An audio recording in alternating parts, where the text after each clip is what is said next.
So since you already had my rides off-road, so let's do a little bit with the rambling of my descriptions of this motorbike. So I tell you currently now 146.5 miles done on it,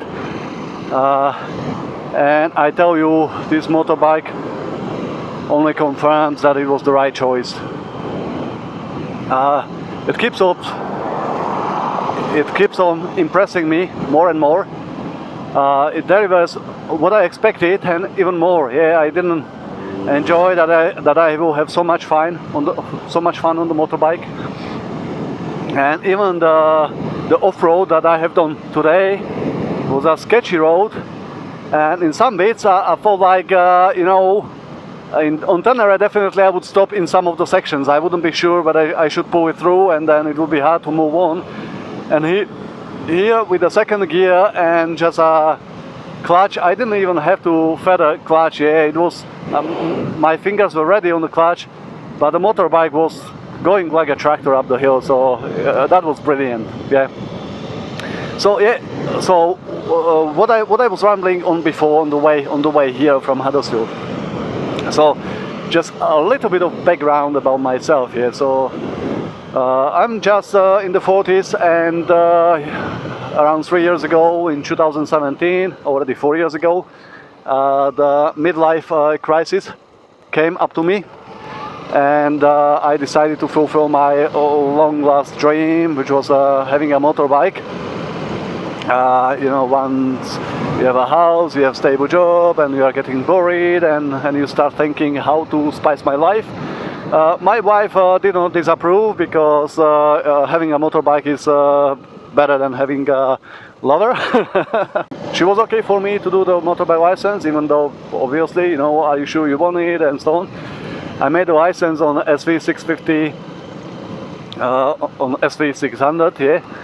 Which was a great bike. It was a road bike, yeah, and that kind of, I like the performance of the engines. It could pull in low RPMs. It was quite cultivated, no vibrations. So I kind of started looking for a motorbike, and I was thinking that 300 would be for me optimal. I wasn't looking much into 250s, yeah. However, what I found is that the prices of the 250s were around 3,500 and so on, and like GS 650 or Aprilia Pegaso 650, they were in a range of around 2,500, 3,000, yeah. And I just felt that for the same kind of bucks you are getting more, right? More power, more carrying power, yeah, and so on, yeah. So at that time I didn't expect to do as much hard off-road, and so I ended up buying the DL650, the Versys Vistrom 650, yeah, and it was a good bike. It was quite heavier than the SV600, which surprised me at first. But I like the bike. However, I had a sketchy situation where in a Peak District on a narrow road, really up the hill, 180 degrees turn, which was really a lean road, and I didn't plan correct with my gear. I went on the second gear, and amid the turn I decided that I need to change the gear. Guess what happened? Neutral. So basically I ended up with this inclined hill. My motorbike tilted to the left side, which was down the hill, and I had a struggle to lift it up. My confidence level went down. Since then I was kind of careful on the motorbike, and I was always kind of precautious of the weight and so on. Then situation changed. I changed job, and I started traveling more off house. So the motorbike stayed in the garage for maybe 8 months without riding. And I decided, okay, I'm not riding anymore, and I sold it. Fast forward a few years, COVID came, working from home, and I also relocated my job position to local, and I decided, okay, let's pick up where we ended, yeah. So I was looking some reviews, and again I was searching for a motorbike, And initially I was thinking about the BMW GS310. Yeah, I really like. I'm really kind of fan of BMW GSs. Yeah, and I went for a test ride on the 310, and I was disappointed, man. I stole that motorbike more than anything else in my life during a 1.5 hour test ride.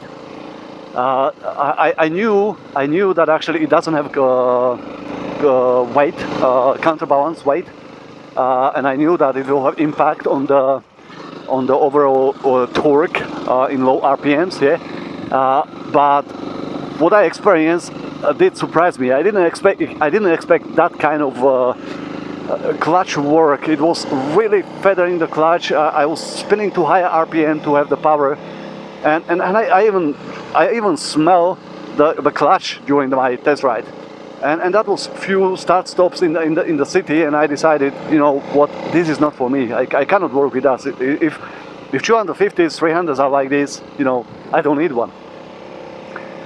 Which wasn't true, yeah, because it was specific issue with the GS.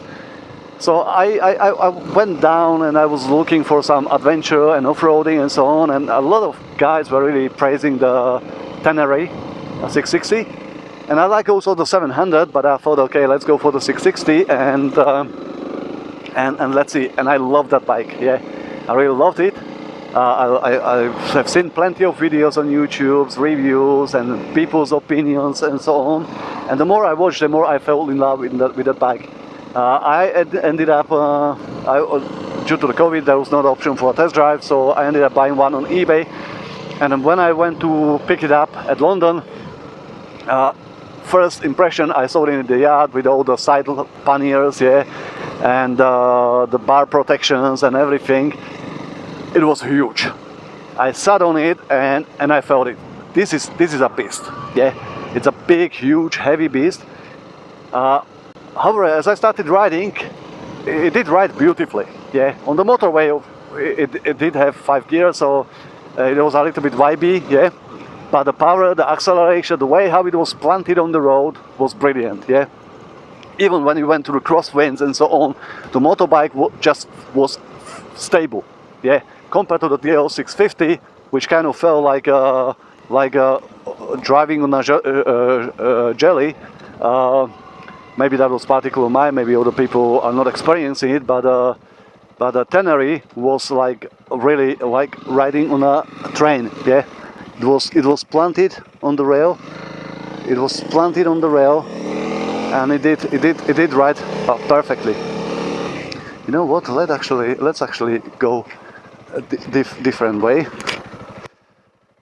I'll give you some higher speed, right? So yeah, as I said, yeah, I ended up getting the Tener&e, yeah, and I enjoyed it. And the more I drove it, the more I have seen the potential of the motorbike, and I discovered the TED, UK, yeah, and I even went for a few rides. But again, yeah, the weight of the motorbike was the bit that kind of surprised me. Yeah. Okay, guys, make a decision. Good.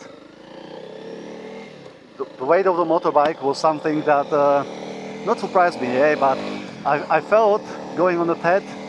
In some sketchy parts, I ended up turning around. I was lone driver, heavy bike.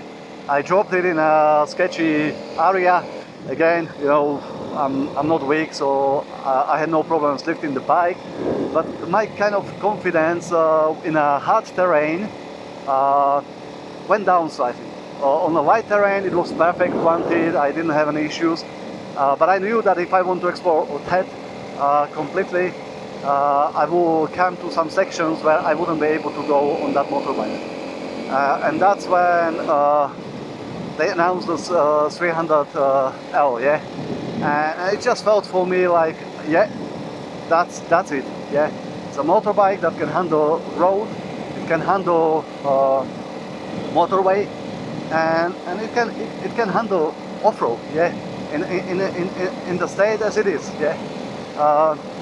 compared to the Tenere, there is the punch, there is the weight advantage of this. A lot of people were saying the suspension CRF300L is a little bit weak and 300 will be the same.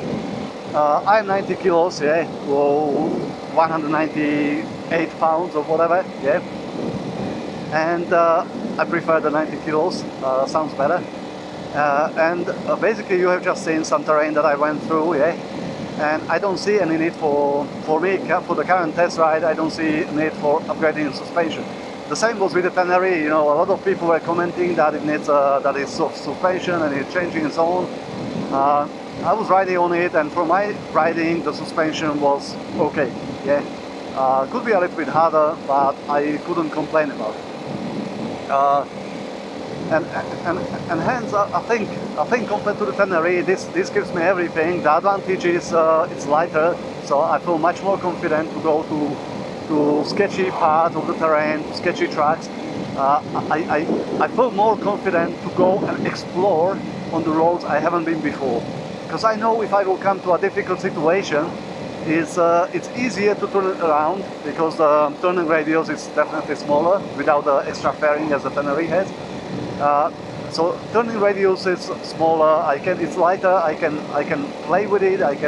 It's lighter also in terms of flickability in the terrain. So from the purely terrain point of view, this is the way for me to go. From the road point of view, this doesn't give me much disadvantage compared to the Tenere. Yeah. So this is completely enough for me. And yeah, as I mentioned, the seat is a bit on the harder side. But last weekend I have done nearly 100 miles, and after probably 40 miles I kind of started feeling a little bit of the butt, yeah, that was getting stiffer and so on. But again, because the seat is flat, because the seat is flat, yeah, you can kind of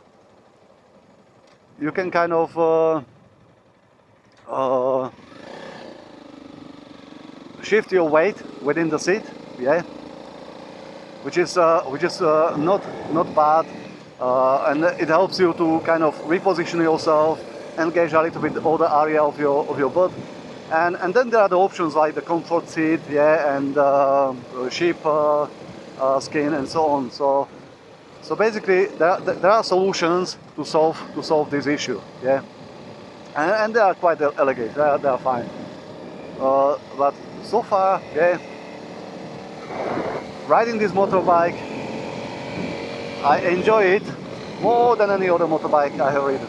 Again, I didn't ride many of them, yeah, so there isn't a big pool of motorbikes to compare.